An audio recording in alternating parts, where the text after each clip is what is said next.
on again, here for the Tuesday Tahlequah Spotlight with Elisha Allison from Elevated Aesthetics. Can you share your journey into the fitness industry and what inspired you to establish Elevated Aesthetics? Absolutely. I actually hated fitness growing up. It was the thing I looked forward to. I did not want to do it. I hated it. But I had to do it during workouts, during sports, and I actually went and played college baseball at a school in Kansas. While playing there, I was one of the only kids in the team that couldn't do a pull-up. So my coach told me, you need to go do that, you need to get stronger, you need to lose a little bit of weight. And so that's what I worked on doing, and through that transformation, losing weight, getting the pull-up, I really fell in love with fitness and all that it entailed and everything of that nature. So anyways, I moved back here to NSU, pursued a degree in health and human performance. During that time, I did personal training on the side, and I did this so I could help others who were struggling like I was struggling and who wanted to lose weight and see their body transform and then get stronger, etc. So that's what I did. And I originally was going to go to school for physical therapy, but I loved personal training too much. And so from there, I just started Elevated Aesthetics. We trained at a gym here in town for a while, and then we created our own. And since then, we've got 5 coaches here working, and all doing the same thing, just helping others transform their lives, lose weight, and gain control of their health. That's awesome. Elevated Aesthetics emphasizes on helping individuals lose weight and gain control over their health so they never have to worry about dieting again. Could you elaborate on this philosophy? Absolutely. So we have a saying, we didn't come up with a saying, obviously, but there is a good saying, catch a man a fish, don't eat for a day, but teach a man a fish, don't eat for a lifetime. I can tell somebody what to eat, what not to eat, and that will help them lose weight temporarily, and that would be fantastic. But when you leave us, if you gain it all back, you've really failed the client themselves. What we want to do is we want to teach them how to fish. We want to help them understand when they go out what choices they need to make, how to read food labels when they're in a grocery store, so they can make the choices not only now while they're with us, but also in the future if they ever choose to leave us. We think that if we can help them and guide them towards weight loss and teaching them at the same time, then they will be able to do this in the future. They'll gain control of their health in case they ever need to lose it again. But the goal is to lose it, teach them how to do it, so then they never have to try to lose this weight ever again, and they can be done with dieting because most have tried their whole life. Your services include both in-person personal training and online coaching. How do you ensure consistency and effectiveness across all platforms? Yeah, this was tough, especially in the beginning, and now we have 5 coaches, so another layer there of difficulty. But the most important thing, and we talk about this all the time, is to just simply care for the client. You can have all the processes, all the check-ins, all of the accountability and support groups that we have inside of apps, but the biggest thing is that we understand that these are people.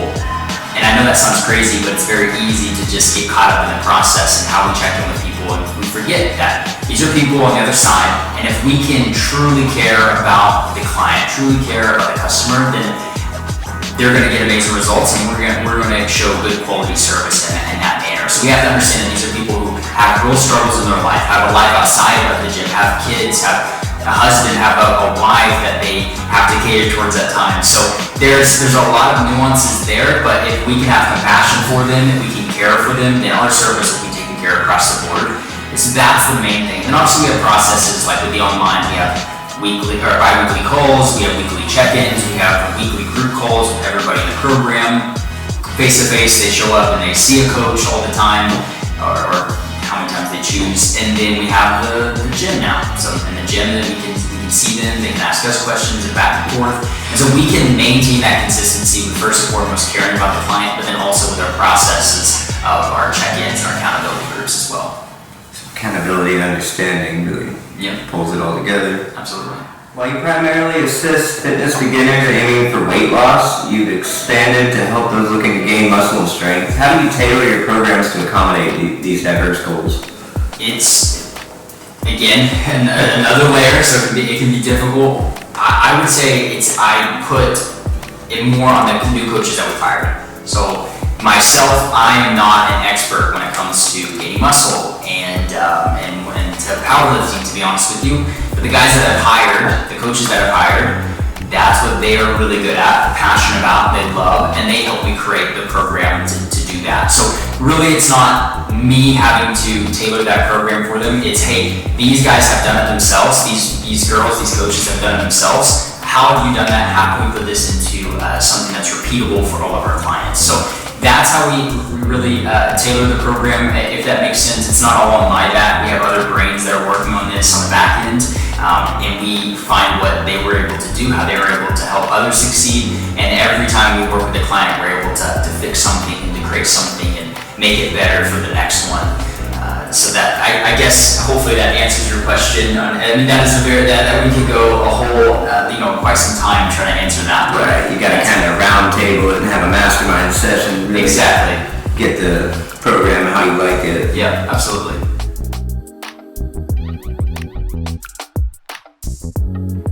Could you tell us more about the 3 fitness foundations and the 30-day fitness devotional resources you offer? How do they complement your coaching programs? No, that's good. That's a good question. We actually kind of added one, so we call it, we had the 3 fitness, but we kind of added accountability in there. But anyways, the 3 biggest ones are mindset, nutrition, and training.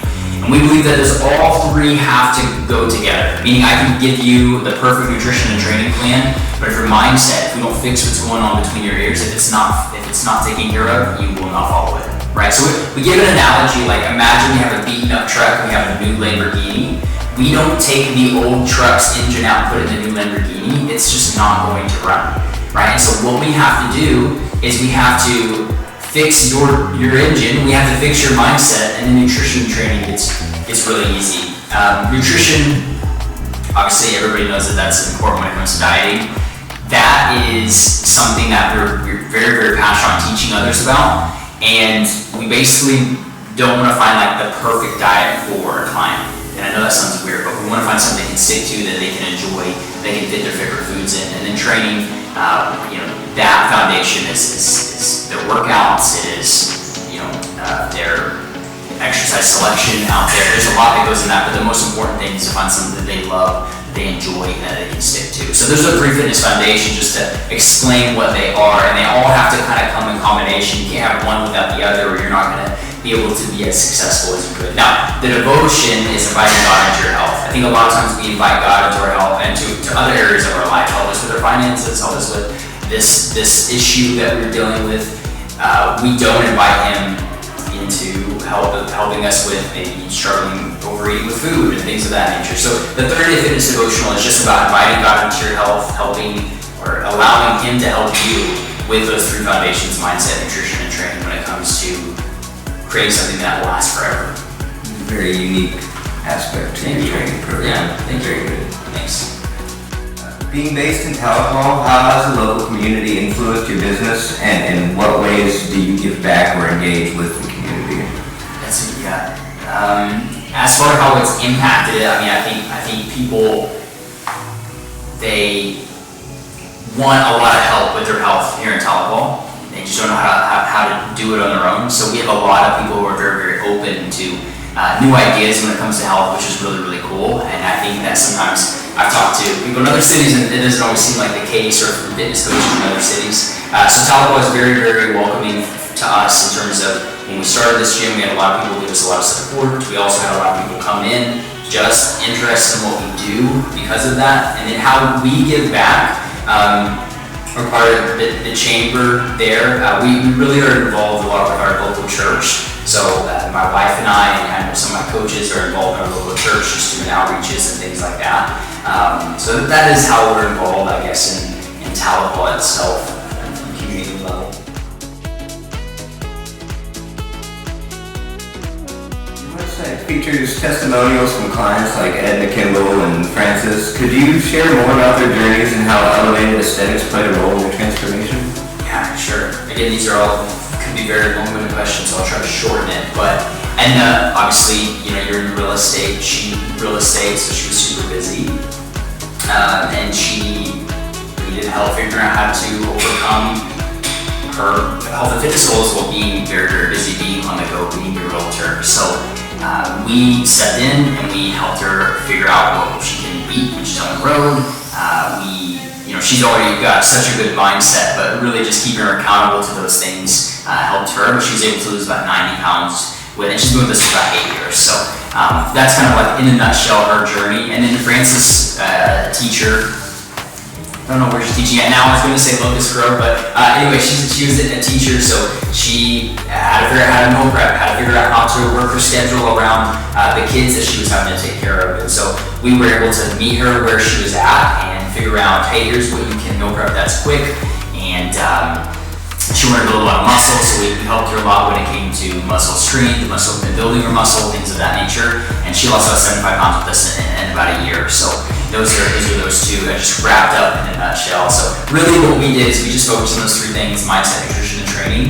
Gave them accountability as they worked through them, helped them change their identities, the way they view themselves, and then they just followed the program for a long enough period of time. And 75 pounds down for Francis and about 90 pounds down with Edna.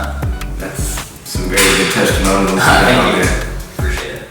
Shows a lot. So we already kind of touched on this, but the 30-day fitness devotional suggests a blend of spirituality and fitness in your approach. How does your faith integrate into your coaching philosophy and client interactions?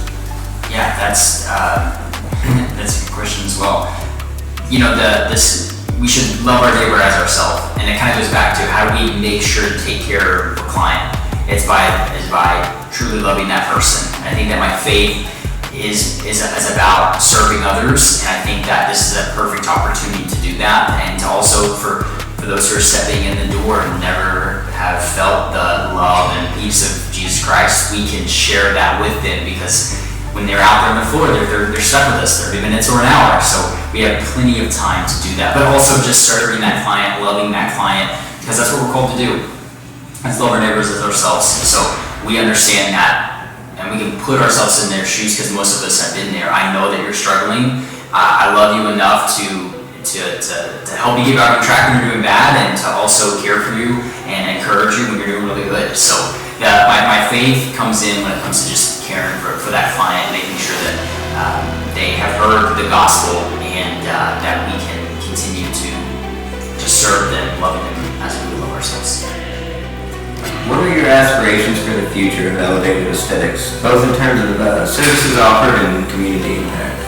Man, you want to we try to be, we have big goals, I'll say that. We have big goals, but we're really flexible in how we're going to get there, if that makes sense. So I can tell you what we think we're going to do, but that could change. But what we want to be able to provide is we're going to provide a community that encourages each other, that supports each other.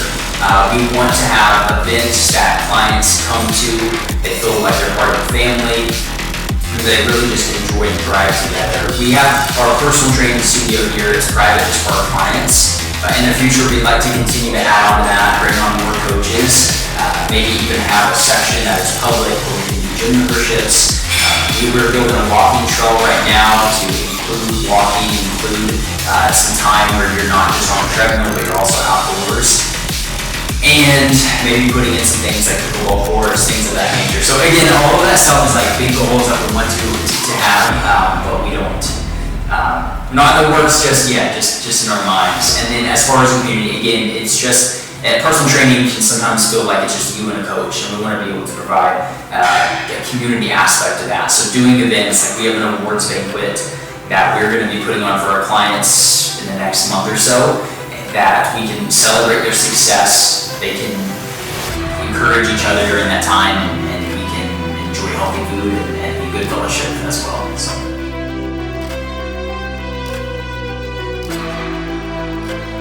For those hesitant to start their fitness journey, what advice or encouragement would you offer to motivate them to take their first step?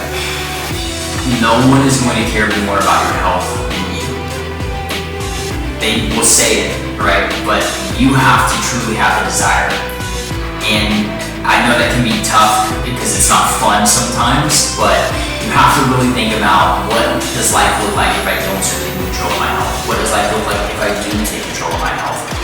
And that will typically give someone the desire to do it. Now, once you have the desire, everything else seems to be somewhat easy because you really want it. And for those that have the desire, here's what I would say: start off small and work your way up. Most of the time, people do this wrong because they get too intense in the beginning. They go from eating out 3 times per day and it's all junk food to I'm not gonna eat any junk food and nothing sweet, it's only gonna be chicken broccoli rice or something of that nature. And what I want you to do is I want you to just change one habit at a time, or just one habit at a time. So if you typically eat out 3 times per day, try just eating out 1 time per day and cooking the other 2 at home. Try including fruits and vegetables as your snacks instead of just candy bars or chips or something of that nature. So start off small and work your way up. Don't try to go from consuming anything you want to nothing that you want and you're gonna be super strict. So the desire has to come first. Think on that, dream on what you want to look like, what you want to feel like, what you want other people to view you as, and then from there start off small, changing 1 habit at a time. That's the best advice I've heard. I started my fitness journey like 2 years ago, and you're right. Yeah. That's all of that. Thank you. You're gonna just lose all your desire if you try to go head first into the hard stuff. Absolutely. Trying to be too strict.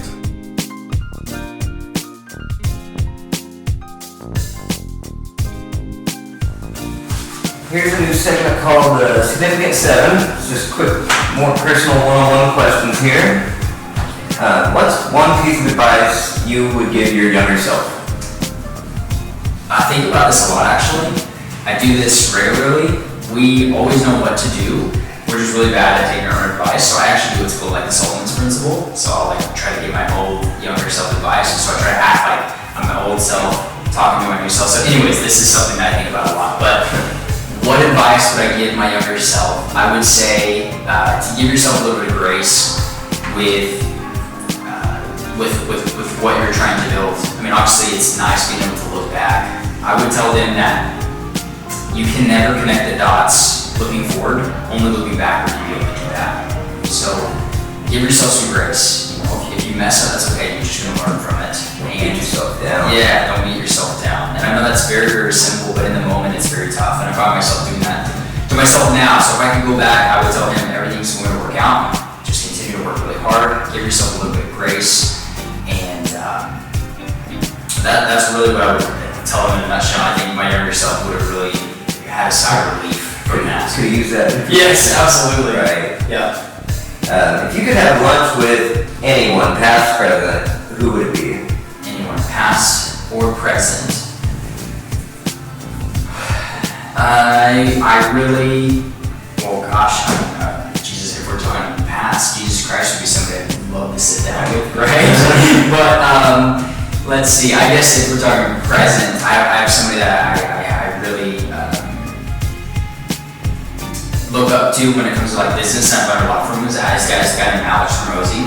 I would love to ask him some questions about business. So yeah. You do? Yeah, it's great. Yeah, it's cool. So I was just watching some stuff. Yeah. If you could have one superpower, what would it be? I think this one a lot too. I would like to be able to teleport. I think that any superpower, I think that would be it. Like to be able to say, I want to go over there, boom, and go over there. That'd be great. All that time in between, it just seems. What would you pick? Oh.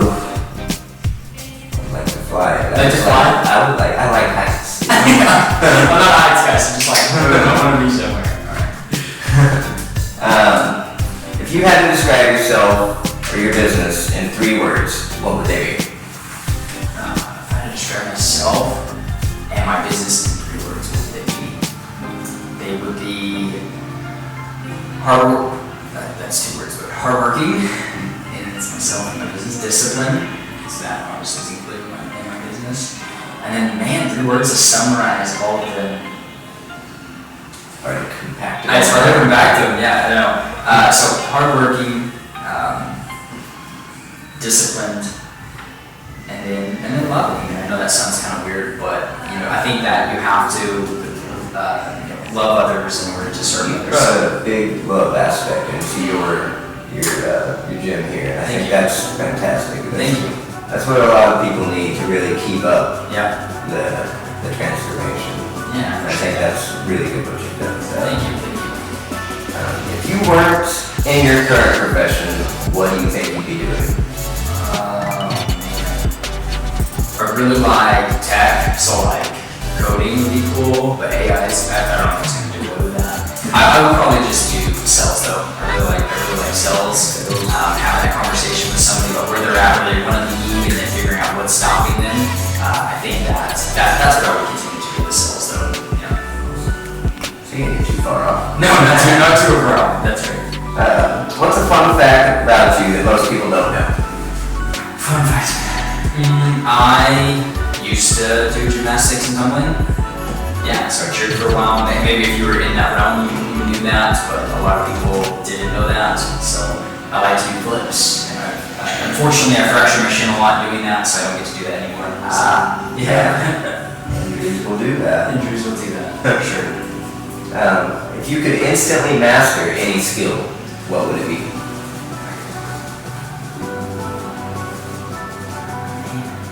I know, that's a toughie, isn't it? There's a lot. Those are good questions. And some of them I'm quick on. Some of them I'm like, man, what skill would I want to master if I could do that? I'd love to like flying. I guess flying planes would be fun. That would The ability. That's the closest thing to being able to transport on a dime and try to just jump into something and be like, all right, we're going to.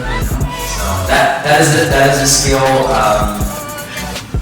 But maybe I know that sounds weird, but I think that as I'm working on leadership, I'm like, man, it would be nice to automatically have a skill of leadership. So yeah, I agree with that. That would be tremendous. Yeah.